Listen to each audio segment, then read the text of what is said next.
Bab 310. Tidak, aku tidak akan. Bagaimana aku bisa jatuh cinta pada Chucky? Aku hanya merasa kasihan padanya. Dia baru berusia 19 tahun. Itu usia yang terlalu muda. Bagaimana mungkin aku jatuh cinta padanya?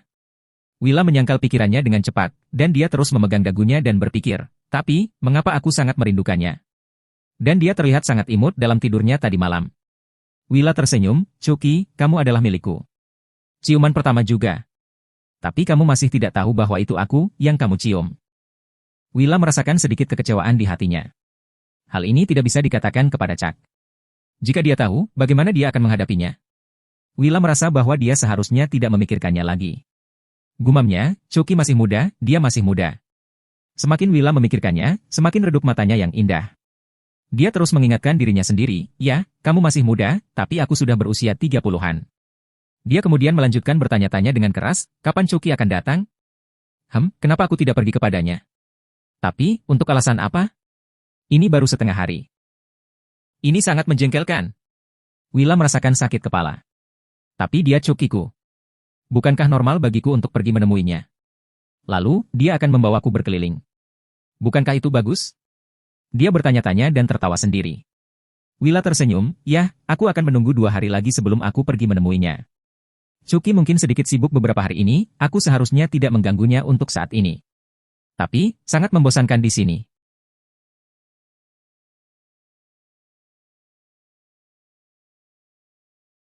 Chuck merasa bahwa dia juga bersalah. Lupakan saja, Regine sudah menangis. Sebagai seorang pria, setidaknya aku harus menghiburnya. Pikirnya pada dirinya sendiri. Maaf, oke. Dia berkata padanya, maaf. Siapa yang butuh permintaan maafmu? Regine menyeka air matanya dan merasa sedih. Jika kamu tidak memiliki tubuh yang bagus, aku tidak akan memukulmu. Lalu, apa yang kamu ingin aku lakukan? Chuck merasa kesal. Kamu membuatku menangis. Tidakkah kamu tahu itu?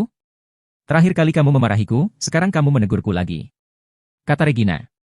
Dia merasa dirugikan. Tidak ada yang pernah memarahinya seperti itu. Apa sebenarnya yang kamu inginkan?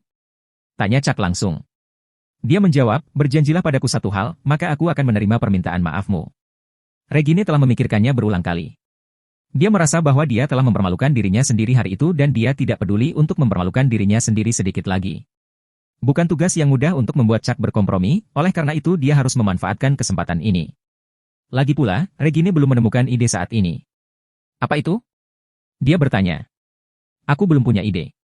Hei, tahukah kamu bahwa kamu membuatku menangis 2 kali? Kata Regine dengan marah. Chuck tidak punya pilihan selain berbalik dan masuk ke dalam mobil, berkata, oke, tapi saya katakan sebelumnya bahwa saya tidak akan mengatakan ya untuk permintaan apapun. Jika itu untuk mentraktir Anda makan atau membawa Anda di suatu tempat, itu akan baik-baik saja. Dia mengejek, kapan saya meminta Anda untuk mentraktir saya? Keluarga saya memiliki restoran. Begitu juga dengan bepergian, keluarga saya tidak sekaya milik Anda, tetapi saya tidak semiskin itu. Regine sangat percaya diri pada saat ini. Baiklah, beritahu aku jika kamu punya ide. Chuck mengatakan ini dan siap untuk pergi, tetapi Regine berlari ke mobilnya dan berkata dengan mulut melengkung, Chuck, aku memperingatkanmu, jangan pergi dan beritahu orang lain bahwa aku memukulmu, terutama teman sekelas kita. Jangan beritahu siapapun. Betapa memalukannya jika orang mengetahuinya. Chuck hanya menatap Regine saat dia melengkungkan tubuhnya dan tampak bersandar di jendela. Mobil sport itu tingginya cukup rendah sehingga dia melihat sekilas tubuhnya. Hei, kenapa kamu tidak mengatakan sesuatu? Aku memintamu untuk berjanji padaku. Berjanjilah padaku. Kamu benar-benar bajingan. Regine sedang berbicara dan tiba-tiba menyadari kemana dia melihat. Dia dengan cepat menutupi dirinya dengan marah, lalu mengangkat tangannya dan menampar Chuck secara impulsif. Tapi dia takut setelah dia memukulnya, dan dia segera mengusap wajah Chuck yang memerah. Maafkan aku, Chuck, aku tidak bermaksud begitu. Jangan marah, maafkan aku, oke? Dia menangis. Untungnya, tamparan itu tidak terlalu keras. Kalau tidak, Chuck akan keluar dan memukulnya. Berangkat. Dia berkata. Maafkan aku. Siapa yang menyuruhmu menatap? Bukankah kemarin kamu sudah kenyang? Sakit sekali. Regine meringkuk bibirnya dan bergumam. Hei, aku bilang, jangan beritahu siapapun tentang ini. Regine menambahkan ketika Chuck menginjak pedal dan pergi. Regine menghentakkan kakinya dan memarahi, mesum, cabul. Regine meringkuk bibirnya dan mengambil pakaian yang ada di tanah, memasukkannya kembali ke dalam tasnya. Dia kemudian berbalik dan pulang, memikirkan apa yang bisa dia minta Chuck lakukan. Begitu dia berbalik, ibunya muncul. Dia adalah wanita yang menawan. Dia telah mendengarnya ketika Chuck membunyikan klakson mobilnya. Dia bertanya, "Regine, apakah itu pacarmu?" "Tidak, itu teman sekelas." "Hanya teman sekelas." Regine tersipu. "Benarkah? Kamu tidak pernah memiliki teman sekelas yang menjemputmu pulang sebelumnya. Terlebih lagi, kamu memiliki mobil sendiri. Mengapa kamu pulang dengan mobilnya?" Ibunya bertanya dengan ragu. "Bu, jangan bicara omong kosong. Dia teman sekelasku." Regine kembali menatap Chuck, yang sedang mengemudi, dan bergumam, mesum. Sebuah tamparan datang ke wajah Yvette, dan dia jatuh ke tanah dengan sedikit ketidakpedulian di matanya. Dia telah tiba di Floryland, tempat kakeknya sering berada. Yvette berada di perusahaan yang akan dia ambil alih, dan pria di depan adalah sepupunya. Setelah mendengar kata-kata Yvette, Damon sangat marah sehingga dia tidak bisa menahan diri untuk tidak melakukan kekerasan. Selain itu, dia adalah master seni bela diri, jadi Yvette tidak bisa melawannya. Yvette bangkit dari tanah dan berkata, "Damon," kakek berkata. Sepupu Yvette menampar wajahnya lagi. Yvette tidak bisa menghindarinya sama sekali, tetapi dia mundur dan tidak jatuh ke tanah kali ini. "Siapa yang kamu panggil sepupumu? Keluar dari sini. Apakah kamu mendengarku?" Damon mendengus jijik. "Apa yang terjadi? Saya pernah mendengar tentang dia tetapi saya belum pernah melihatnya sebelumnya. Sekarang, dia ingin mengambil alih perusahaan. Apa yang dia coba lakukan?" Dia berpikir untuk dirinya sendiri. Yvette menatapnya dengan dingin. Kakek berkata bahwa mulai sekarang, aku akan bertanggung jawab atas perusahaan. "Persetan denganmu." Sepupunya menendangnya. Yvette ingin menghindari tendangan itu, tetapi dia tidak memiliki keterampilan dasar yang cukup untuk melakukannya. Dia memegangi perutnya dan jatuh ke tanah.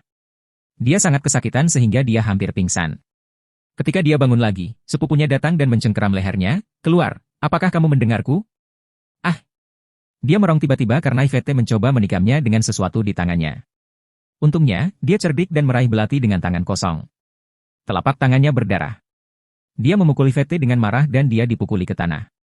Damon menatapnya dan mencibir, "Kamu sedikit kejam, tapi tidak cukup kejam. Aku akan memberimu kesempatan lagi. Keluar sekarang." Yvette menggelengkan kepalanya dan bangkit. Dia tidak akan rugi apa-apa. Dia harus mengambil alih perusahaan hari itu, jadi dia bisa pergi ke Amerika Serikat. Sepupunya membuang belatinya dan menyeretnya ke lantai, ke arah luar. Yvette berjuang dalam cengkeramannya, dan Damon tertawa galak, "Ayahmu yang sudah meninggal tidak berguna. Bagaimana dia bisa mati di tangan seorang wanita? Tidakkah dia merasa malu? Dia bahkan melahirkan bajingan seperti itu. Kamu harus pergi ke Hi, apakah kamu tahu itu? Pergi ke Hi." Sepupu Yvette menyeretnya ke lantai dan melemparkannya keluar. Yvette tidak mengeluarkan suara, tetapi matanya menjadi sangat ganas. Dia berteriak, "Kamu tidak boleh mengatakan itu tentang ayahku." Itu adalah bagian terakhir dari kesabarannya. Dia belum pernah bertemu ayahnya, tetapi jika bukan karena dia tidak akan hidup hari itu. Setelah mendengar kata-kata Damon, Yvette merasakan hawa dingin mengalir di punggungnya. "Saya tidak diizinkan untuk mengatakannya. Menurut Anda, siapa Anda yang memberitahu saya apa yang harus dilakukan?" Dia berjalan dan menendangnya lagi. Yvette tidak bisa menghindari pukulan berat dan dia jatuh ke tanah. "Lihat dirimu, pecundang sialan. Beraninya kau datang ke perusahaanku?" Damon mencibir padanya. "Kakek hanya memintamu untuk mengaturnya." Yvette mengoreksinya. Dia akhirnya mengerti mengapa pada saat-saat terakhir kakeknya menyuruhnya untuk tidak membiarkan orang lain dalam keluarga tahu tentang kematiannya. Orang-orang dalam keluarga ini tidak bersatu. Begitu kepala keluarga meninggal, semua anggota keluarga akan terpisah satu sama lain. Yvette bersumpah bahwa dia tidak akan pernah membiarkan hal seperti itu terjadi, jadi dia harus mengendalikan segala sesuatu dalam keluarga. Kalau tidak, ibunya di Amerika Serikat tidak akan menjalani kehidupan yang baik. "Kakek memberikannya kepadaku." "Kamu mengatakan bahwa kakek memberikannya kepadamu, kan? Jika itu masalahnya, beritahu kakek untuk meneleponku." Damon mendengus dingin. Dia merasa ada sesuatu yang salah.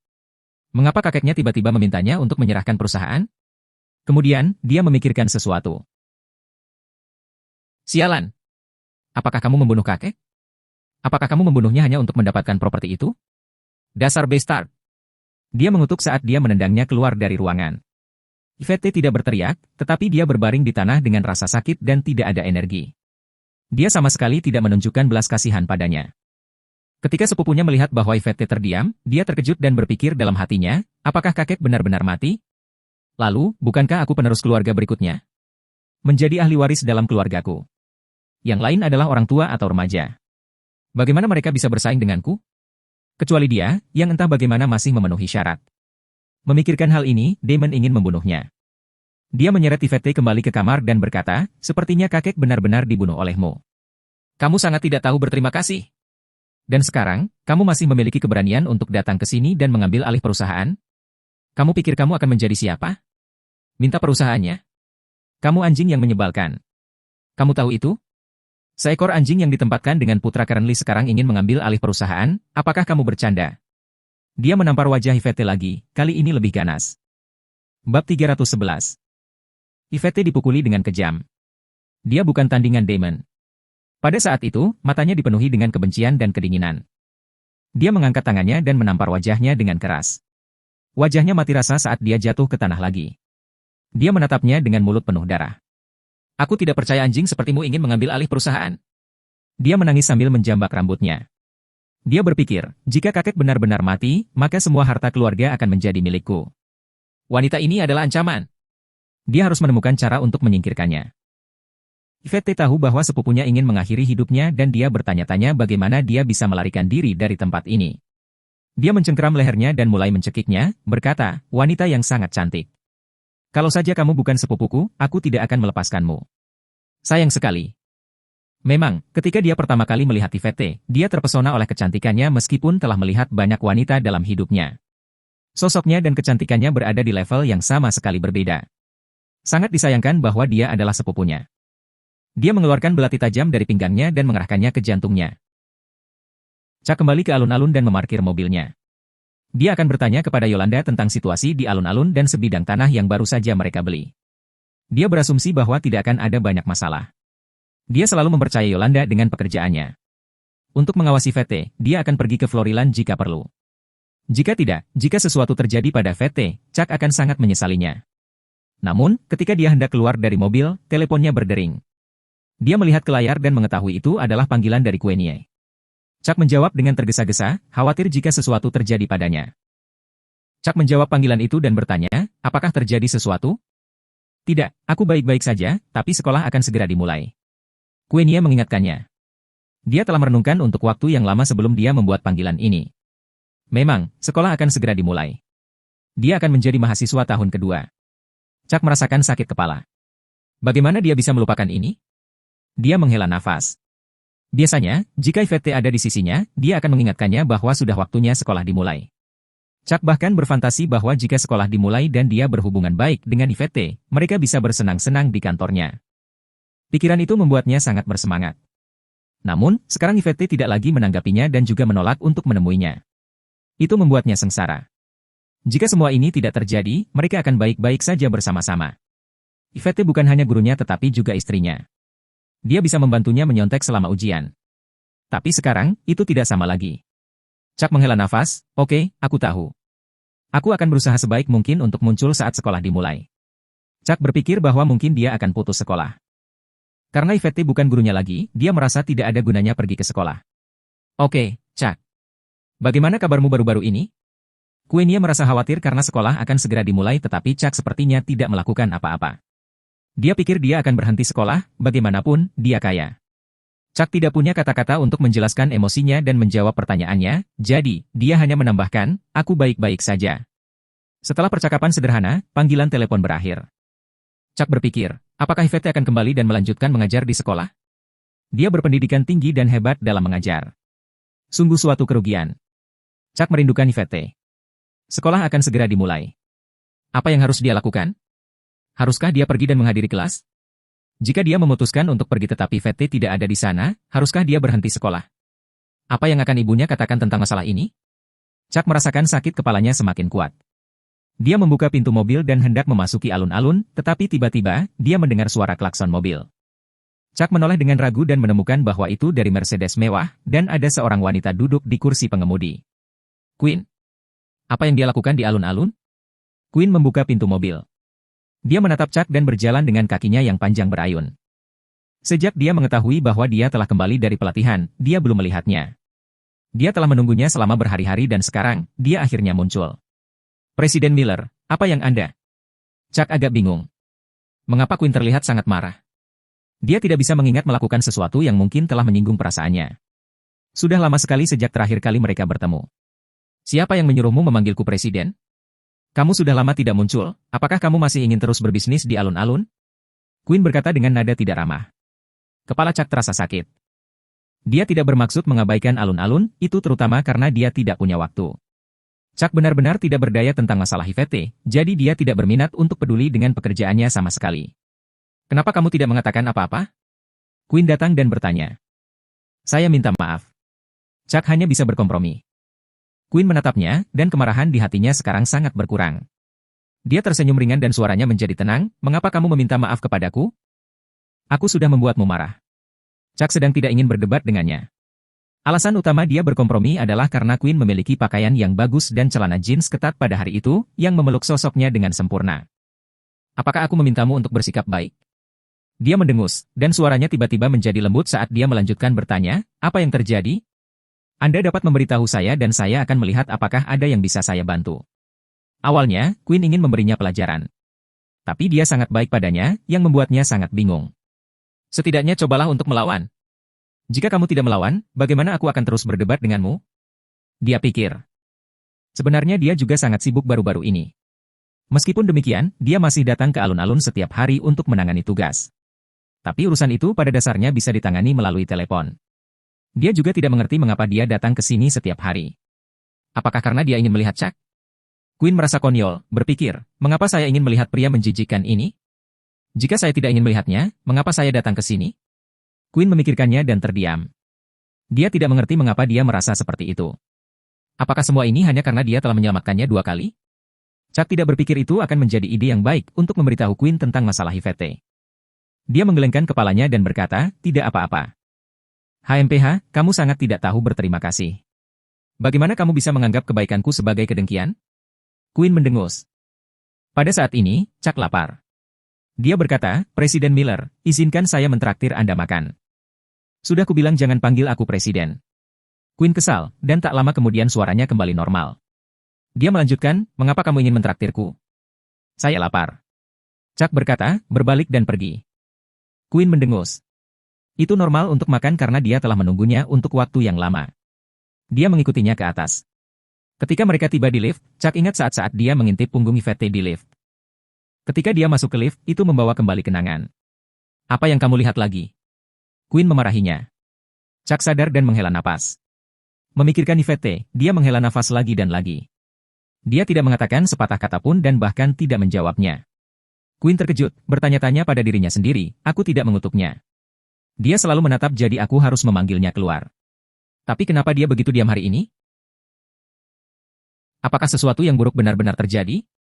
Quinn berpikir dalam hatinya. Apa yang salah denganmu? Ada sentuhan kekhawatiran dalam nada bicara Quinn saat dia bertanya. Chuck tersenyum pahit dan berkata, maaf. Quinn terkejut. Apa dia baru saja meminta maaf padanya? Apakah dia demam? Chuck tidak melanjutkan berbicara. Dia menghela nafas dan berjalan keluar dari lift. Mata indah Quinn penuh dengan keraguan, ada apa dengannya? Dia pergi ke restoran di alun-alun bersama Chuck. Dia masih murung ketika mereka sedang makan. Dia bahkan merasa lebih aneh. Ini adalah pertama kalinya dia makan dengannya. Dia sendiri terkejut karena dia hampir tidak pernah makan dengan pria yang lebih muda darinya. Dia pikir satu-satunya alasan adalah karena Chuck telah menyelamatkannya 2 kali. Quinn tersipu tanpa sadar. Baru-baru ini, dia tidak melihat Chuck tetapi dia memimpikannya hampir setiap malam. Mimpi yang paling sering dia alami adalah dia diselamatkan olehnya ketika dia dibius oleh asistennya. Dia dibawa ke sebuah hotel, tapi dia tidak pergi. Sebaliknya, Chuck melihat sosoknya dan tidak bisa menahan diri. Setelah itu, dia menjadi sadar dan menampar wajahnya. Kemudian, dia terbangun dari mimpinya. Kemudian mimpi itu hanya akan berlanjut pada hari berikutnya. Itu akan berulang lagi dan lagi. Quinn bahkan tidak ingat berapa kali dia menampar Chuck dalam mimpinya. Dia bahkan merasa bahwa dia disihir. Bagaimana dia bisa memiliki mimpi seperti itu sepanjang waktu? Kenapa dia sangat ingin menamparnya? Chuck mengangkat kepalanya dan bertanya, mengapa wajahmu memerah? Itu bukan urusanmu. Quinn merendahkan suaranya dan merasa malu.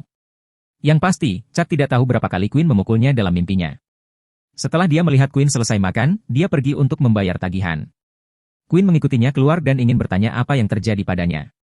Dia begitu cemberut sehingga Queen tidak ingin berurusan dengan urusannya sendiri. Tidak mudah untuk bertemu dengannya lagi. Bagaimana bisa disebut pertemuan jika mereka tidak bertengkar? Pada pemikiran ini, Queen bertanya lagi, "Chuck, ada apa denganmu?" Chuck tiba-tiba berbalik dan bertanya, "Presiden Miller, bisakah Anda membantu saya? Apa yang bisa saya lakukan untuk Anda?" Queen menjadi gugup tanpa sadar. Apakah orang menjijikan ini akan melamarnya untuk tidur dengannya? Bab 312.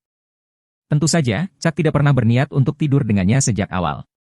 Dia hanya selalu membicarakannya dengan santai, tapi Queen menganggapnya serius. Namun, dia merasa aneh ketika melihat mata cantik Queen tertuju padanya. "Presiden Miller, apa yang Anda pikirkan?" Dia bertanya. "Hah? Tidak ada. Apa kau tidak ingin aku membantumu? Katakan saja." Queen kesal dan berpikir dalam hatinya, apakah kamu bercanda? Chuck berpikir bahwa Queen telah mengakuisisi banyak bisnis. Dia tidak punya waktu untuk mengatur semua itu baru-baru ini. Yolanda juga mengatakan bahwa ada klub malam yang mencari pemilik baru, dan dia tidak punya waktu untuk memeriksanya juga. Itu tidak bisa terus seperti ini. Dia ingin melihat apakah dia bisa bekerja sama dengan Queen dan memperoleh sesuatu bersama sehingga dia bisa memperluas kerajaan bisnisnya dengan cepat. Chuck mengatakan ini kepada Queen, tetapi dia mendengus, "Apakah ini yang Anda ingin saya bantu?" "Ya, mari kita bekerja sama. Saya sangat sibuk baru-baru ini, dan saya tidak punya waktu untuk melakukan apapun. Presiden Miller, Anda memiliki mata yang bagus untuk proyek. Jadi, mari kita lihat apakah ada peluang bagi kita untuk bekerja sama." Dia berkata, "Kamu tidak perlu menyanjungku." Queen mendengus. "Jadi, Presiden Miller, apakah Anda?" Chuck melanjutkan. "Sudah kubilang, berhenti memanggilku Presiden," bentak Queen. Dia sangat marah dan dia berbalik untuk pergi. Karena Chuck telah mengangkat masalah ini, wajar saja jika dia ingin mendapatkan jawaban. Dia menyusulnya dan bertanya, "Bagaimana menurutmu? HMPH, kamu punya rencana yang bagus.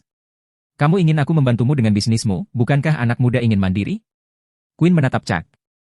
Chuck tersenyum canggung, "Tidak apa-apa kalau begitu. Kesepakatan itu batal selama persahabatan kita masih berlangsung. Anggap saja aku tidak pernah mengatakannya." HMPH tidak pernah mengatakannya. Queen berbalik dan berkata, "Oke, aku akan melakukannya." Yang mengejutkan Chuck, dia sebenarnya setuju. "Jangan pergi hari ini. Aku akan mentraktirmu makan malam juga nanti malam." Chuck tersenyum. Dia tidak terlalu yakin apakah dia akan setuju dengan itu sejak awal. Bagaimanapun, Queen memiliki mata yang bagus dan tidak kekurangan uang. Selama dia berinvestasi dalam bisnis, dia akan mendapatkan pengembalian yang baik. Mengapa dia bahkan ingin bekerja sama dengan orang lain? "Apakah saya perlu Anda menghabiskan $200 untuk mentraktir saya makan? Apakah saya kekurangan makan malam dari Anda? Kurang dari $200 itu?" Queen mendengus. "Bukankah aku memintamu untuk memesan sekarang? Kamu tidak ingin memesan dan mengatakan itu sudah cukup. Apa yang kamu salahkan padaku?" Chuck bergumam pelan. Mata indah Queen melebar setelah mendengar ini, "Kamu pikir aku mengatakan makanan itu murah? Aku sedang membicarakanmu. Kamu hanya mentraktirku makan untuk suatu tujuan. Lalu kenapa aku harus mentraktirmu makan tanpa tujuan? Kamu juga tidak kekurangan makanan dariku." Chuck bergumam. Memperlakukan Queen untuk makan tanpa biaya. Chuck tidak punya mood untuk melakukannya. "Kamu." Queen menggertakkan giginya. Setelah itu, dia bertanya kemana dia ingin pergi dan makan. Di mana saja akan baik-baik saja untuknya. Mungkin mereka bisa ke hotel ibunya dan dijamin mahal. Queen menggelengkan kepalanya, "Tidak, aku punya proyek setelah ini. Jika kamu benar-benar ingin bekerja sama denganku, bayar saja. Aku akan memberimu setengahnya." Chuck menghela napas lega, "Proyek apa itu? Kenapa kamu menanyakan detailnya? Bukankah kamu bilang aku punya mata yang bagus?" Queen berkata tanpa ekspresi. Chuck dibuat terdiam. Dia harus mengakui bahwa Queen memang memiliki mata yang bagus. Karena dia mengatakannya seperti ini, itu pasti berkualitas.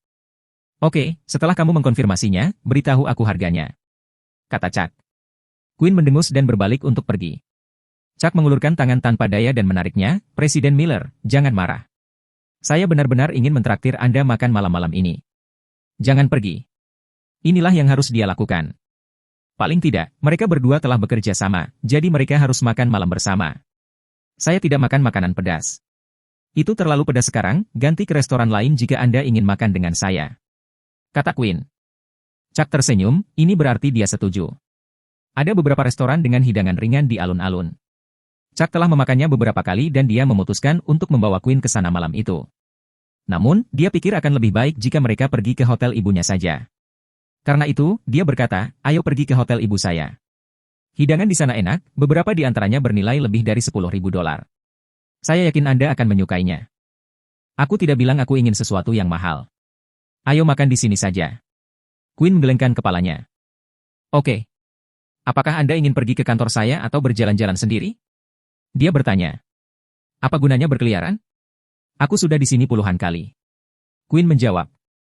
Chuck berbalik dan bertanya, mengapa kamu datang ke sini berkali-kali? Untuk mendapatkan alun-alunmu, ya. Quinn mendengus dan pergi ke lift bersamanya. Dia tersenyum sambil berpikir, wanita ini sebenarnya sangat berhati lembut. Tapi memikirkan Yvette, Cuket menghela nafas lagi. Quinn mendengar desahan dan menatapnya, ada apa denganmu? Saya baik-baik saja. Dia menjawab dengan tenang. Apakah aku terlalu galak di lift tadi? Tapi siapa yang menyuruhmu mengintip? Quinn terdengar sedikit lembut saat dia berbicara. Apakah aku menakutinya barusan? Tapi dia tidak pernah seperti ini sebelumnya, dia menjijikkan dan akan terus mengintip bahkan jika aku memanggilnya keluar. Ada apa dengannya hari ini? Dia tampak sangat tertekan. Aku bahkan tidak sekeras itu. Lebih awal. Dia bertanya-tanya. Tidak. Kata Chuck. Dia tidak tahu harus berkata apa lagi. Dia hanya bisa menggelengkan kepalanya dan berkata begitu. Ketika pintu lift terbuka, Chuck pergi mencari Yolanda. Quinn mengikutinya keluar juga. Dia menatap Chuck dan merasa masih ada yang salah dengannya, tapi dia tidak bisa memaksa dirinya untuk bertanya padanya. Yolanda melihat Chuck dan Quinn masuk. Dia tercengang dan tidak bertanya lagi. Chuck bertanya tentang alun-alun dan tentu saja, Yolanda tidak mengecewakannya. Dia melakukan pekerjaan yang baik dalam aspek ini. Waktu terbang. Di malam hari, Chuck ingin membawa Yolanda untuk makan malam bersama Quinn. Lagi pula, itu cukup normal baginya untuk melakukannya. Tapi Quinn marah. Dia berkata, kamu bilang kamu akan mentraktirku makan malam. Kenapa kamu menelepon orang lain? Aku tidak mau makan lagi. Quinn keluar setelah mengatakan itu, dia sangat marah. Chuck tercengang dengan sikapnya. Dia menoleh ke Yolanda dan berkata, maaf, Yolanda. Tidak masalah. Aku akan memesan takeout sendiri. Yolanda tersenyum. Chuck tidak punya pilihan selain mengejar Quinn.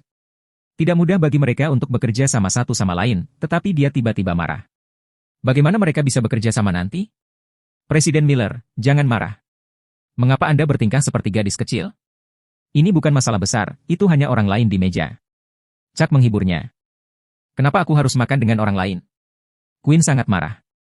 Untuk makan malam ini, dia telah menunggu sepanjang sore dan dia bahkan belum berurusan dengan urusan di perusahaannya. Tanpa diduga, dia mengundang orang lain pada akhirnya. Apa ini? Apakah itu pesta makan malam? Oke, kamu mau makan apa? Ayo kita makan berdua saja. Chuck bertanya tanpa daya. Dia mengalami gangguan internal. Bagaimana Quinn bisa begitu kejam? Bukan hanya Yolanda? Aku tidak mau makan lagi. Quinn menolak. Kakak Miller. Chuck berkompromi. Quinn berbalik, siapa yang menyuruhmu memanggilku kakak? Siapa? Tidak ada. Ini, aku sudah makan yang ini. Ini sangat enak. Kemarilah. Chuck menyeretnya ke restoran. Quinn tersipu dan berkata, lepaskan tanganku. Aku bisa berjalan sendiri. Chuck menghela napas lega. Akhirnya, dia tidak marah. Mereka berdua masuk, dan pelayan merekomendasikan mereka untuk mengatur pasangan. Chuck melambaikan tangannya dan mengatakan bahwa mereka bukan pasangan. Kemudian, dia menyerahkan menu itu kepada Quinn. Dia melihatnya untuk waktu yang lama, dan pelayan itu berkata, mengapa kalian tidak menyiapkan pasangan saja? Ini kesepakatan yang bagus. Tidak, mengapa saya ingin memiliki pasangan? Quinn menggelengkan kepalanya. Oke, kita akan mengambil ini. Chuck berkata sambil menunjuk pasangan yang ada di menu. Chuck juga berpikir itu bagus. Bagaimanapun, itu hanya makan. Bukannya mereka harus saling memberi makan, kan? Bukankah itu hanya makanan biasa? Quinn menatap Chuck dan mengembalikan menu kepada pelayan tanpa berkata apa-apa. Ini terutama karena itu kesepakatan yang bagus. Chuck menjelaskan. Ya, kesepakatan yang bagus. Quinn juga berkata. Kemudian, mereka berdua berhenti berbicara. Itu sangat tenang sampai hidangan disajikan.